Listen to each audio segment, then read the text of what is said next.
કે ભગવાનને મહાપુરુષોની કૃપા વિશેષ રૂપથી અયોગ્ય મનુષ્ય ઉપર થાય છે, પરંતુ એ કૃપાને વિશેષ રૂપથી યોગ્ય મનુષ્ય જ જાણે છે. વાંચવામાં ટોન જુદો છે.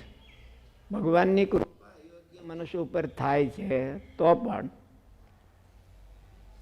ભગવાનને મહાપુરુષોની કૃપા વિશેષ રૂપથી અયોગ્ય મનુષ્ય ઉપર થાય છે, પરંતુ એ કૃપાને વિશેષ રૂપથી એવો ટોન આવો છે.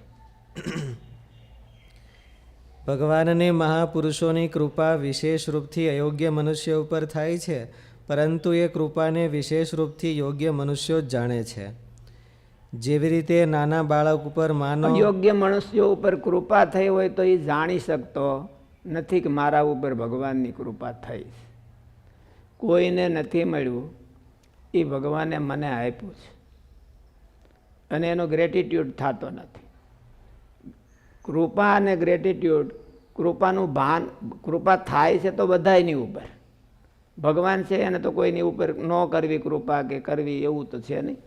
સમોહમ સર્વભૂતાના, બધાયની ઉપર હું કૃપા કરું છું, આડે ધડ કરું છું એમ. પણ કૃપા આને ફીલ થઈ કે નથી થઈ એ કેમ ખબર પડે? ગ્રેટિટ્યૂડ થાય. જેટલી જેને કૃપા ફીલ થાય કે મારા ઉપર ભગવાનની કૃપા થઈ તો એને ગ્રેટિટ્યૂડ થવો જોઈએ કે ઓહો ભગવાને મને નિહાલ કરી દીધો. ક્યાં આપણે ક્યાં ઓલું નિષ્કુળાન સ્વામી જેવા એવા મહાસંત હતા તો એણે એવું લખ્યું એમ કે જેની પાસે નહોતી રે એક નાસરી, જેમ તેમ કરીને ભરતા પેટ, એની લાગી ઊંડી હાલવા, થઈ બેઠા સુખી સભાગ્યા શેઠ. એને મનમાં એમ થયું કે હું અહીં પૂગ્યો છું, એ કોને પ્રતાપે પૂગ્યો? આપણને શું થાય હું અહીં પૂગ્યો છું, ક્યાંને પ્રતાપ પૂગ્યો? આપણામાં કાંઈક હોય તો જ પૂગી, નહીં તો પૂગી ક્યાંથી? આપણામાં કાંઈક હોય તો જ આપણે પૂગીએ આવી રીતે, નકર તો ક્યાંથી પૂગીએ? એવું નથી થતું કે પૂર્ણ ભગવાનની કૃપાથી આપણે અહીં પૂગ્યા છીએ, એવું ન થાય. એનું કારણ છે કે એને ફીલ થઈ નથી, એને અનુભવમાં આવી નથી ભગવાનની કૃપા છે. કોઈ માણસ આગળ જાય તો એ ભગવાનની કૃપાથી જાય, અને પાછળ જાય તો એ ભગવાનની કૃપાથી જાય કે કેમ થાય? કા સારું થાય તો મારું અને મોડું થાય તો બીજાનું, એવું હોય? શું કરવા એવું?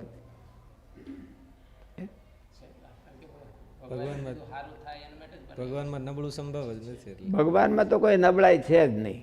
અને નબળાઈ આવી ક્યાંથી આવી હોય? બે જ હતા આપણે, બે જ હોય ને પછી એમાં નબળાઈ આવી હોય તો ક્યાંથી આવે? એટલે આપણી જ હોય. એવું સ્વીકારતા શીખવું જોઈએ તો એને ભગવાનની કૃપાનો અનુભવ થાય.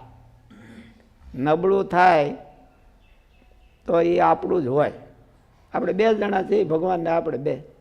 એટલે ભગવાનમાં તો નબળાઈ છે જ નહીં. કોઈ સૂર્યના રથમાં અંધારું હોય જ નહીં, એમ ભગવાનમાં તો નબળાઈ છે નહીં. તો આવી ક્યાંથી? આપણે તપાસ કરવો જોઈએ.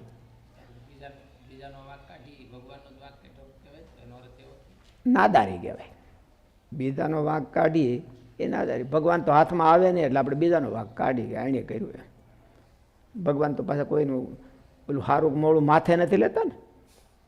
કોઈનું સારું કર્યું હોય તો ભગવાનને પાછો એવો જસનો એવું નહીં, ક્રેડિટનો બહુ મોહ નહીં. ક્રેડિટ લવર કે ને શું કે?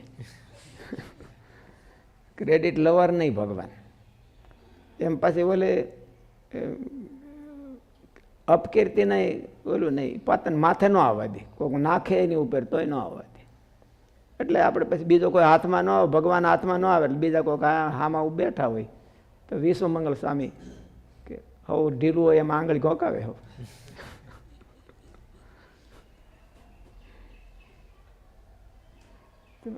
ભાઈ તમારે સ્ટોરમાં પ્રોબ્લેમ થયો હોય તો કોની ઉપર તમે નાખો? તમારે કંઈક ધાર્મિક વસ્તુઓમાં બુક નો ટાણે આવી હોય તો કોની ઉપર નાખો? હે પોચું ભાડે ને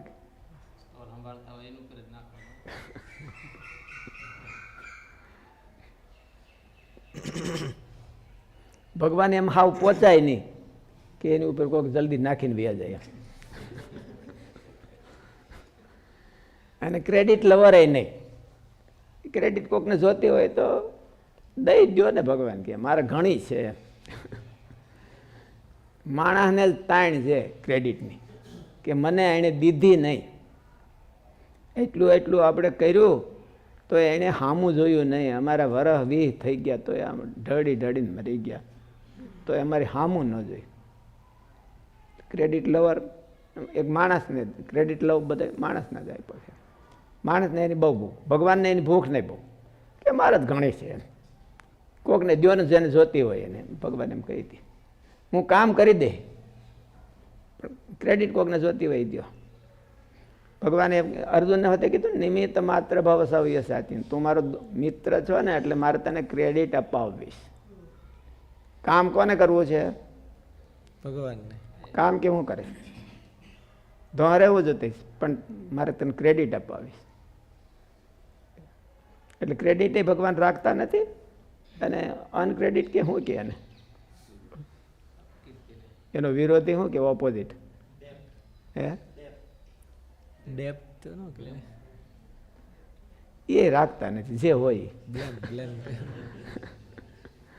ભગવાન રાખતા નથી ક્રેડિટ.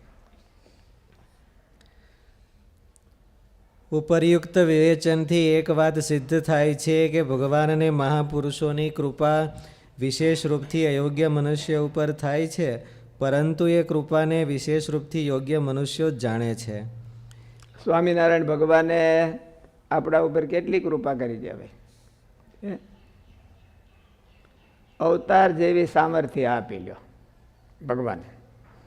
સાધુઓને આપી એવી સંપત્તિ જેને સરાયે શ્વેત દ્વીપ પતિ, એવું નિષ્કુળાન સ્વામી કીધું. સાધુને ભગવાને એટલી સંપત્તિ આપી કે શ્વેત દ્વીપના ધણીને મનમાં એમ થયું કે અરે હું આના કરતા સ્વામિનારાયણનો સાધુ થઈ ગયો તો ભારે કામ થાય.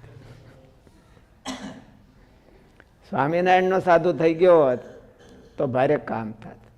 આ સામર્થ્ય એટલી નથી મારી, એટલી સામર્થ્ય ભગવાને સ્વામિનારાયણના સાધુને દીધી. તો સ્વામિનારાયણના સાધુ છે એ ભીખ માગે, દેજે માય મને દેજે.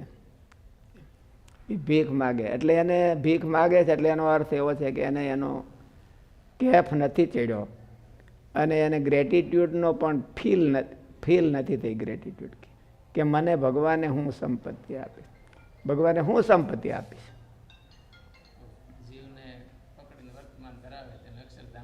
અક્ષરધામનો અધિકારી કરી દે. લ્યો, એવું તો દેવતાએ ન કરી શકે. દેવતાઓને જો ભગવાન જીવનું કલ્યાણ કરવાનું થાય તો એ બીજાને ભણાવી દે કે ભાઈ અમારું કામ નહીં.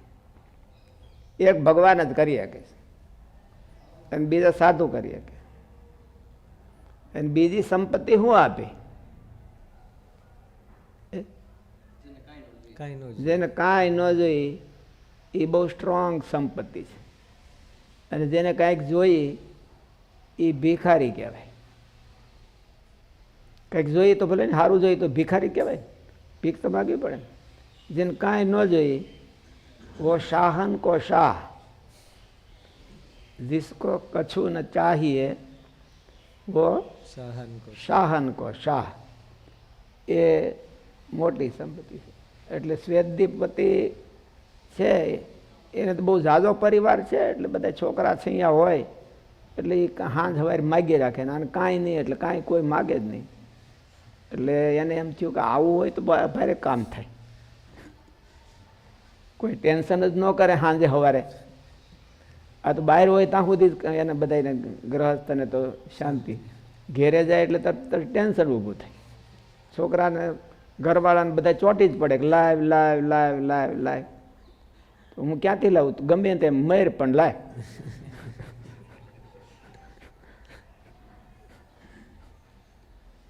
સાધુને લ્યો લ્યો લ્યો એમ. આપણે કઈ ભાઈ અમારી પાસે બધું છે તો કે અમારે કેવી રીતે લેવું? તો મરો પણ લ્યો ખરા અમારે. તમારું જે થવું એ થાય પણ તમે લ્યો અમારું. એટલે ગ્રહસ્થ અને ત્યાગીને ઊંધું છે. એટલે ગ્રહસ્થ અને સંપત્તિ છે, આ બધી સંપત્તિ કોની છે? આપણી જ છે. આપણે તરત જ કઈ જા બચ્ચા બજારમાં જઈને બસે રત્તર લેતો આવે તો બચ્ચો દોડે કે નહીં? દોડવું પડે કે સ્વામીએ કીધું છે. એટલે બધા દોડાવતા જ હોય છે ને બચ્ચાઓને.